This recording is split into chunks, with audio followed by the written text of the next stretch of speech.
Welcome to US Rail Journeys Series 3. It's been a long time coming, but with the easing of travel restrictions, I've made the journeys I had originally planned for the spring of 2020. So far in this series, I've travelled on Amtrak's Silver Star, the Crescent and the Texas Eagle.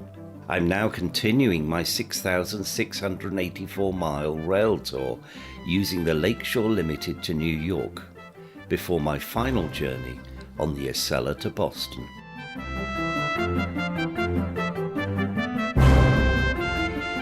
Episode 37, from west of Syracuse to Albany. In this episode, we travel across New York State to Albany, where the Lakeshore Limited splits, with one part going to Boston and my part to New York.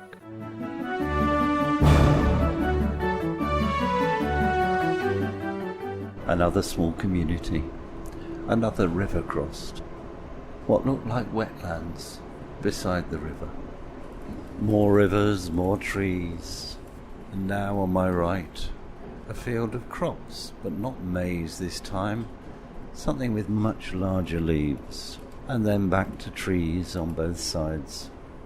Past a farm, and then an oil or gas terminal, and then on to another field of maize. Maize to the left of me, maize to the right of me, but all the fields hemmed in by many trees. Now a river, a decent-sized river.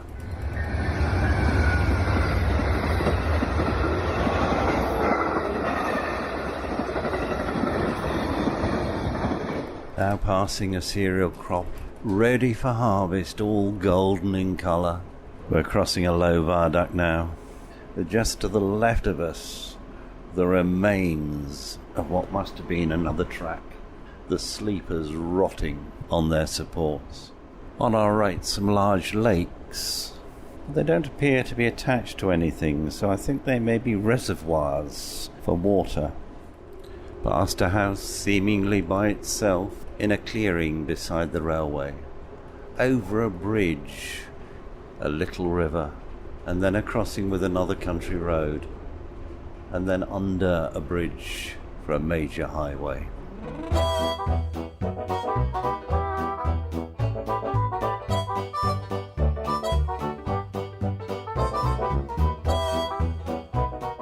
We're running 30 minutes late as we pull into Syracuse at a few minutes to midday. It's the fifth most populous city in the state of New York, with a population of 148,620 in the 2020 census. It's the economic and educational hub of central New York, a region of over 1 million inhabitants. Historically, the city has been a major crossroads for the last 2 centuries, first between the Erie Canal and its branch canals, then parts of the railway network. Today it's at the intersection of Interstates 81 and 90, and its airport is the largest in the central New York region. The financially desperate New York Central Railroad sold off its elevated right-of-way through downtown Syracuse to the state of New York in 1962, and then all rail services were rerouted onto a former freight bypass to the north of the city centre. The former train route was converted into Interstate 690, and rail passengers had to use a temporary structure near the freight yards in East Syracuse that opened on August the 29th, 1962. The East Syracuse station remained in use long after the end of its useful life. Bus services remained at the old railway station until a 1996 fire. Opened in 1998, the William F. Walsh Regional Transportation Center replaced both venues, reintegrating bus and rail services for the first time since the early 1960s. Serving over 131,500 passengers in 2019.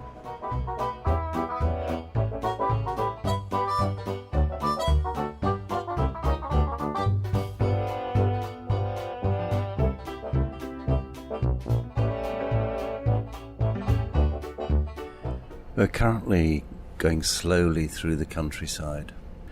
Somewhere I imagine about half an hour from Utica. There are trees on either side of us. A lot of them seem to be bare of leaves. Just dead trees pointing at the sky. And then onwards to another wooded area with the sun shining through the canopy and more dappled spots on the ground. Another freight train going past. Maybe that's why we're proceeding slowly. Interesting. As we went across a railway crossing, next to the crossing was a portaloo. Yet there's nobody around here. Extremely strange to have a toilet facility in the middle of nowhere. Beside the track here must be reasonably marshy. There are a lot of reeds growing. In the distance I can see what look to me like fuel storage tanks. At this time, we're making a second call for our lunch service. If you'd like to have lunch, we have available seating. This will be the second call. Thank you. Just passing a whole string about 100 yards long of daylilies. Beautiful orange in the afternoon sun. And then a group of houses sitting in a clearing. Behind the row of trees, alongside the line, I can just about see fields and barns. I can hear the faint sound of the horn as the driver gives warning of our approach to yet another road crossing. Just past a milepost which says New York, 257 miles. That suggests that it's another 17 miles to Utica. The area I'm passing through now definitely looks like wetlands. Lots of pools of water. Rushes growing everywhere. Now we're back to farmland. A field ploughed. Dark, fertile looking soil.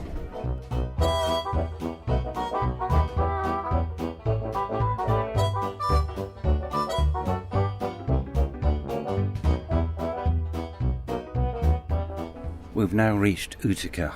Lunch is being served in the restaurant car, and this city is in the Mohawk Valley. It's located on the Mohawk River at the foot of the Adirondack Mountains.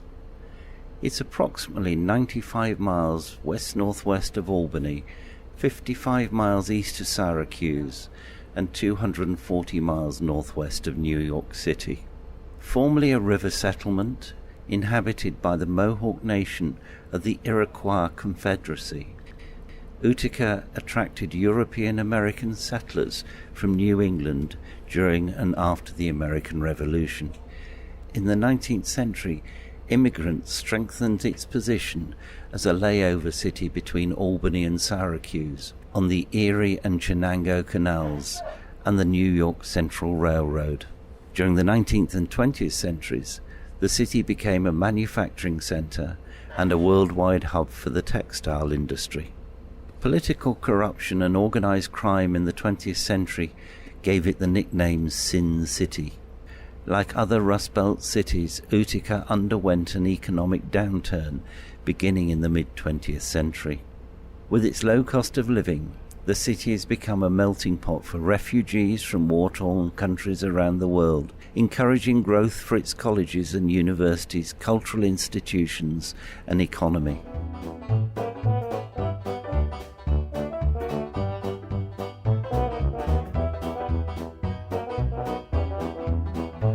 The Beaulert Transportation Center, a Union station, was built in the Italianate style and includes a rusticated granite first story with buff brick above.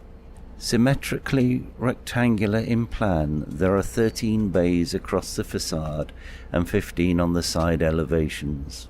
A brick parapet crowns the building. Over the main entrance is a large clock flanked by eagle sculptures. It was added to the National Register of Historic Places in 1975. There is a restaurant and a barber shop, one of the few barber shops remaining in a railway station.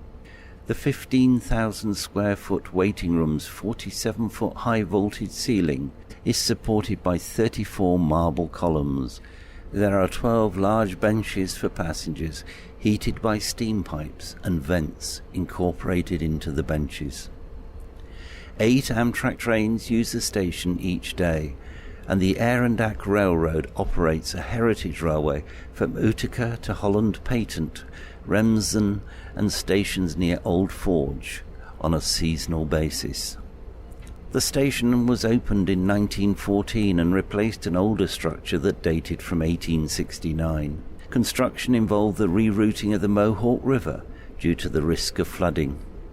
At one time, the waiting room had 3 ticket windows, an information office, 15 pay telephones, a Western Union office, 2 shoeshine stands, a bar and a grill. The station had 6 island platforms serving 12 tracks for the New York Central Railroad trains. 1 additional dead-end island platform served the New York, Ontario and Western Railway, and the Delaware, Lackawanna and Western Railroad, giving a total of 8 platforms serving 14 tracks. The interior of the large waiting room features extensive use of marble columns and revetments with terrazzo flooring throughout. The original steam-heated waiting room benches remain in use. The station's restoration began in 1978, but refurbishing and restoration work continues to this day. The station was used by nearly 64,000 passengers in 2019.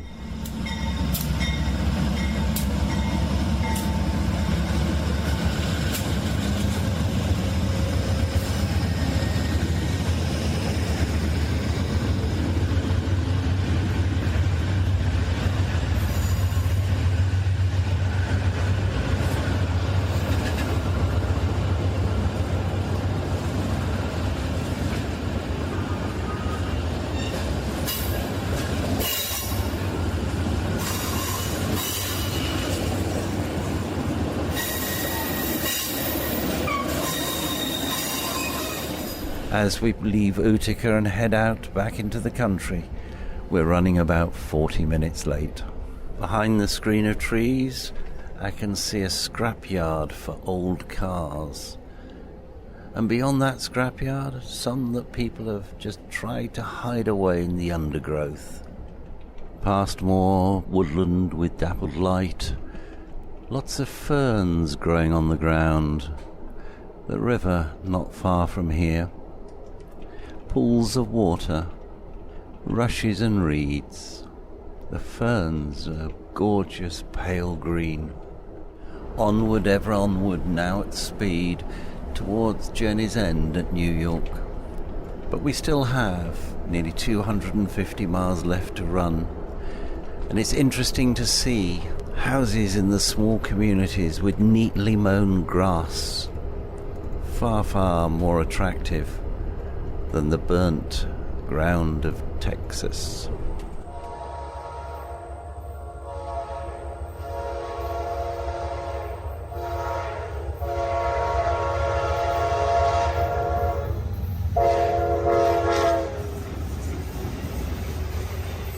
To the right-hand side of the train, the river growing ever bigger, shielded from the camera's lens by those 2 or 3 rows of trees that always seem to be beside the tracks. We're now running along on the plain between 2 hillsides in the valley of the Mohawk River. There's a lot of woodland here, and on the hillside some pastures. The hay has been cut, is waiting to be gathered in the field. Birds circling in the sky. I wonder what they've seen.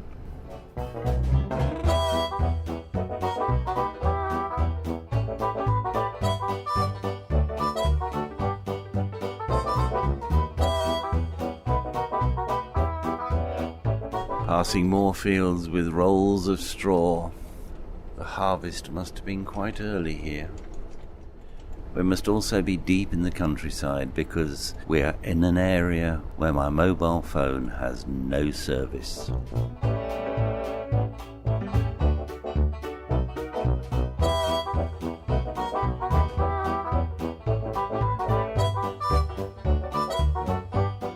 through Fultonville at speed, where some of the clapboard houses look beautifully maintained and others a little bit weary. Across the level crossing, with 5 cars waiting for us to pass. The river here has grown. It must be at least 1/4 mile wide. We're nearing its confluence with the Hudson River, which we shall follow towards New York.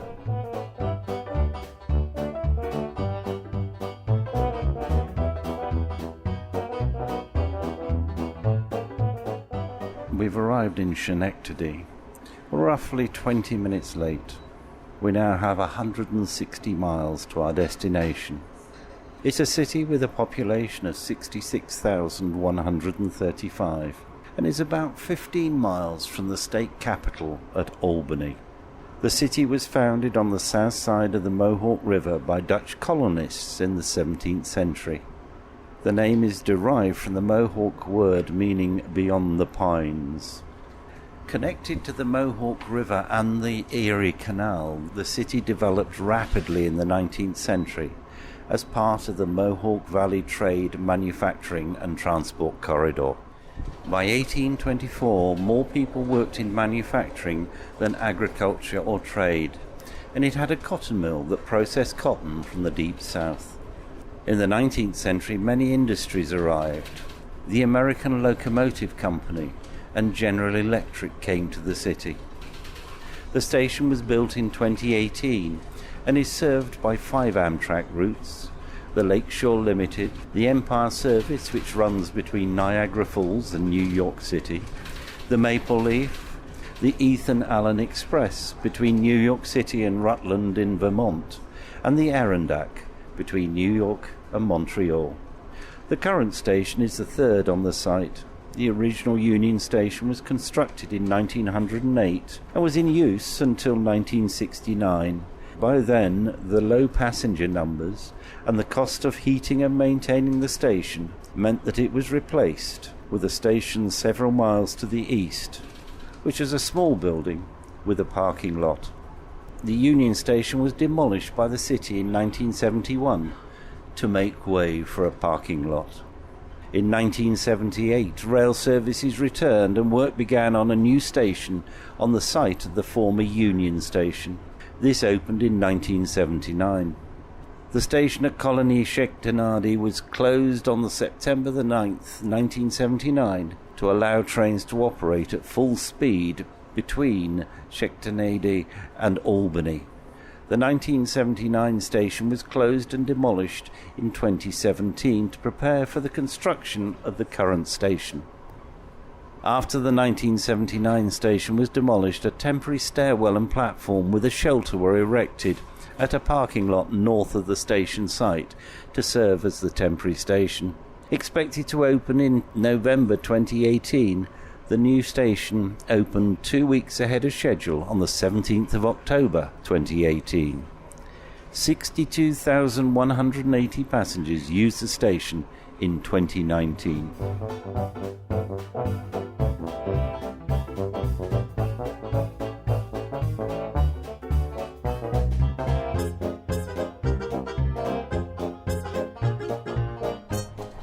Past a solar panel farm, just next to where vehicles have been dumped, and then on again into the woods. This is Albany Rensselaer. You can step off the train. The train will be docked in the station until 3:35 going to Boston, 4:10 going to New York.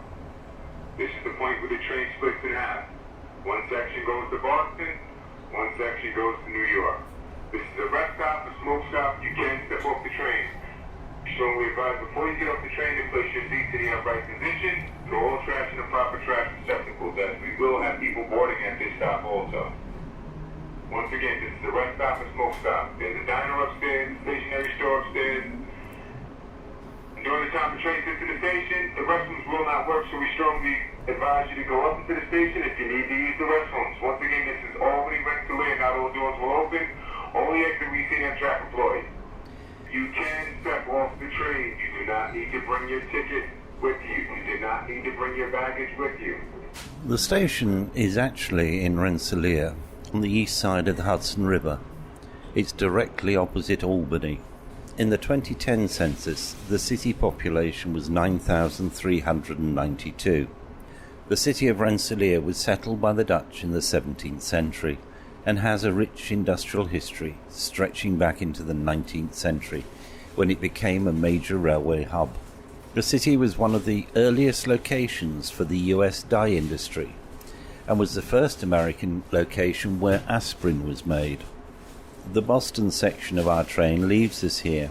I'm on the part going to New York, and we're scheduled to stop here for roughly an hour and 10 minutes because we're only running 7 minutes late as we pull into the station.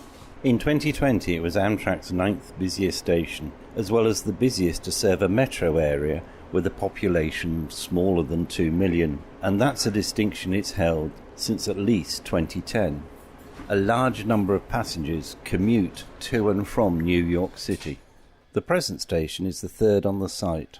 Before 1968, trains stopped at Union Station in Albany. A station was first built here in 1968, and a second in 1980. The 1968 building was torn down to expand the station's parking facilities. The current building was completed in September 2002 and was used by nearly 807,000 passengers in 2019. A new Amtrak service, the Berkshire Flyer, a seasonal service which will run between New York and the Berkshires, starts today. The train leaves New York on Friday afternoon and travels to Pittsfield in Massachusetts.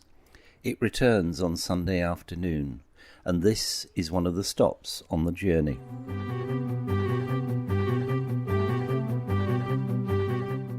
The man with the microphone thanks the passengers and crew on train number 48, the Lakeshore Limited, which left Chicago Union Station on Thursday the 7th of July 2022, bound for New York. The US Rail Journeys podcasts are produced and published by the Mr. T Podcast Studio. Thank you very much for listening, and please join me again in a couple of weeks for the next instalment.